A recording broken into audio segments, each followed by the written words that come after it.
All right, let's talk about it. The games narcissists play. We're going to dive deep into this fascinating idea that no matter how clever they think they are, these games are always rigged against them. And this right here, this quote, it gets to the very heart of their mindset. They really truly believe they're superior, untouchable.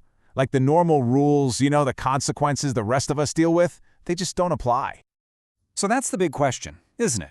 If they're such masters of manipulation, why is it a losing game right from the get-go? How does it all fall apart?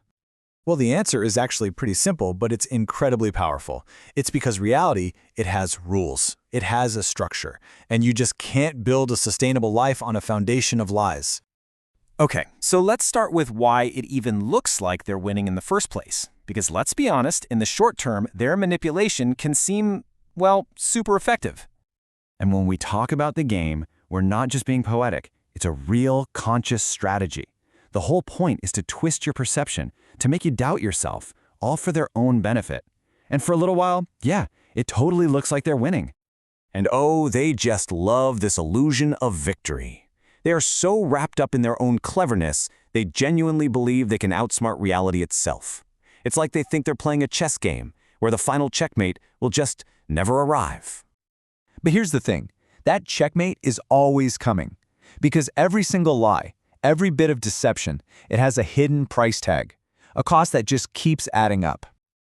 A really good way to think about this is that lies aren't free, they're debts. And just like a credit card bill, they don't just vanish. Nope, they sit there collecting interest, getting bigger and bigger over time.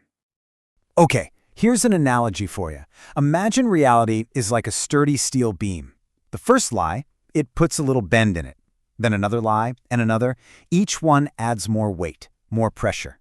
Eventually, that beam is going to snap. It's inevitable. And when it does, everything they've built on top of it just comes crashing down.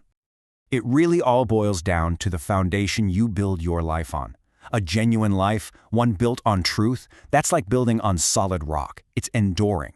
But the narcissist, they don't build anything real. They create a counterfeit. Their entire world is built on sand. And you know what happens to castles made of sand when the tide of reality comes in? And this cost isn't just about what happens on the outside. It's happening inside them, too. Every lie they tell fractures their own sense of self. It creates this split between the actor they present to the world and the shadow self that knows it's all fake. This creates this gnawing emptiness inside, a restless hunger for a new game, a new audience, because eventually, the mask is all that's left. And that brings us perfectly to their number one tool, control. But here's the twist, it's all an illusion. You really have to understand the difference here. What a narcissist thinks of as strength is actually incredibly fragile. It's based on fear and a desperate need to control other people. Real strength, true strength, that's resilient. It comes from integrity, and it's focused on mastering yourself. So let's be crystal clear about this. Control is not power. It's the exact opposite. It's the flashing red sign of profound insecurity and weakness. It's a deep, deep fear of a world where people can just be themselves, freely. Okay, so what's the fatal flaw in their whole strategy?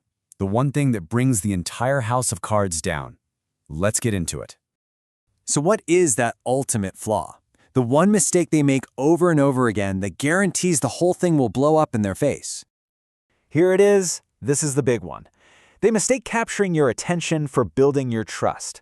They think that just because you're looking at them, you're loyal to them, and they could not be more wrong. I mean, just look at the difference here. Attention, it's cheap. It's fleeting, unstable, built on drama. Trust, on the other hand, that's the real currency. It's stable, enduring, built on honesty and consistency.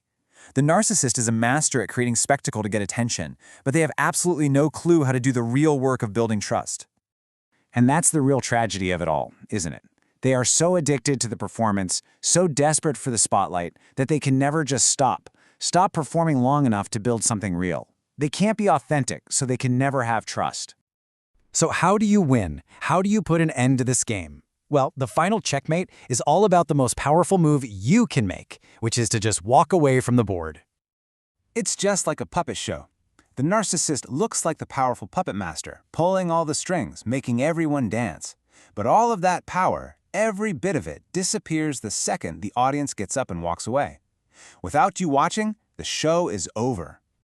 And trust me, when you do start to walk away, they will pull out all the stops to get you back in your seat. They'll rage, they'll beg, they'll spread lies to get a reaction. But you have to remember, all of it, every single bit, is just a desperate attempt to get your attention back so they can restart the game. This is probably the most important thing to take away from all of this. Arguing with them is still playing. Being angry with them is still playing. The only way to win is to refuse to play at all. Your indifference, your silence, it is absolutely devastating to them because it sends one clear message. You are not essential. And that is a truth they simply cannot handle. And that right there is the final checkmate. Because the ultimate punishment for a narcissist isn't losing you, it's being left completely alone with themselves. Forced to finally face that gaping void they've spent their entire lives trying to escape.